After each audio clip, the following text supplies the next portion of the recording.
Hello guys, welcome back to my channel. Hi అండి, అందరూ ఎలా ఉన్నారు? నేనైతే సూపర్ అండి. నేనైతే గోల్డ్ షాప్కి అయితే వచ్చేసానండి. గోల్డ్ చూస్తున్న కొద్దీ పెరుగుతూనే ఉంది అని చెప్పేసి గోల్డ్ షాప్కి అయితే వచ్చాను. ఇంకా గోల్డ్ అయితే తీసుకుందామని ఈ స్టెప్ చైన్ అయితే చూశాను. ఇదైతే చాలా బాగుంది. నిజంగా ఎప్పటి నుంచో నాకు కోరిక ఈ స్టెప్ చైన్ తీసుకోవాలని. కానీ పక్కనే ఈ కాస్ట్ కూడా చూసానమాట.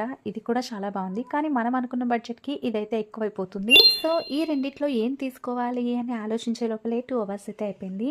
నాకైతే ఇది కూడా బాగా నచ్చింది.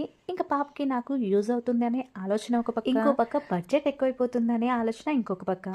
సరేలే అని ఈ రెండు కాకుండా ఫైనల్గా తీసుకునేది ఏంటో తెలుసా? అనుకునేదొక్కటి అయినది ఒక్కటి, బోల్తా కొట్టిందిలే బుల్బుల్ పిట్ట. ఇదండి సంగతి. నేను అనుకున్నది ఒకటి, అయినది ఒకటి. నేను గోల్డ్ తీసుకుందాం అనుకున్న తర్వాత నాకు ఈ పాట అయితే 2 విషయాల్లో బాగా కనెక్ట్ అయిందనమాట. అదేంటి అంటే, నేను స్టెప్ చైన్ కానీ లేదా లాంగ్ హారం కానీ తీసుకుందాం అనుకున్నాను కదా. కానీ ఫైనల్గా తీసుకున్నది ఏంటో తెలుసా? అదిగోండి, మా హస్బెండ్కి ring, bracelet, chain with locket అనమాట. నేను ఎప్పటి నుంచో అనుకుంటున్నాను తనకు ఒక రింగ్, బ్రాస్లెట్, చైన్ ఇప్పిద్దామని. నేనైతే స్టెప్ చైన్ చూసేటప్పుడు పక్కన ఒక చైన్ చూశాను, విత్ లాకెట్తో వచ్చింది, ఆర్ అనే అక్షరంతో.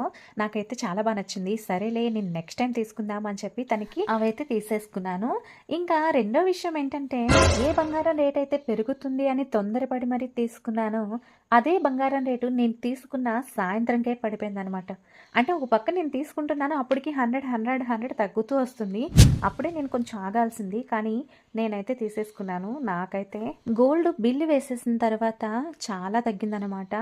ఆ మరుసటి రోజు మార్నింగ్ చూస్తే నేను తీసుకున్న గోల్డ్ పైన అక్షరాల 40,000 రూపాయలు తగ్గిందండి. చూసారా ఎంత బ్యాడ్ లక్? అస్సలు లక్ కలిసలేదనమాట నాకు. ఇంకా ఆ రెండో రోజుకి నేను తీసుకున్న గోల్డ్ పైన 80,000 రూపాయలు తగ్గింది. నేను చేసిన తొందరపాటు తింగర పని వల్ల 3 రోజులు ముద్ద దిగితే ఒట్టండి. నాలా మీరెవరు తొందరపడకండి. ఈ టైంలో గోల్డ్ తీసుకునేటప్పుడు కొంచెం ఆలోచించి తీసుకోండి. ఎందుకంటే అప్ అండ్ డౌన్స్ అవుతున్నాయి. అయితే పెరుగుతుంది లేదా తరుగుతుంది. ఇప్పుడు ఇదివరకు పెరిగే సూచనలే కానీ తరిగే సూచనలు ఏమీ లేవు. ఇప్పుడు అలా కాదనమాట. ఎప్పుడు ఏం జరుగుతుందో ఎవరికి తెలియట్లేదు.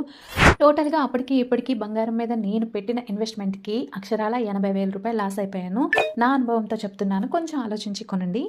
సో ఇది ఫ్రెండ్స్ వీడియో. మీకు కనుక నచ్చినట్టయితే please like and share and subscribe to my channel. Thanks for watching. See you in the next video.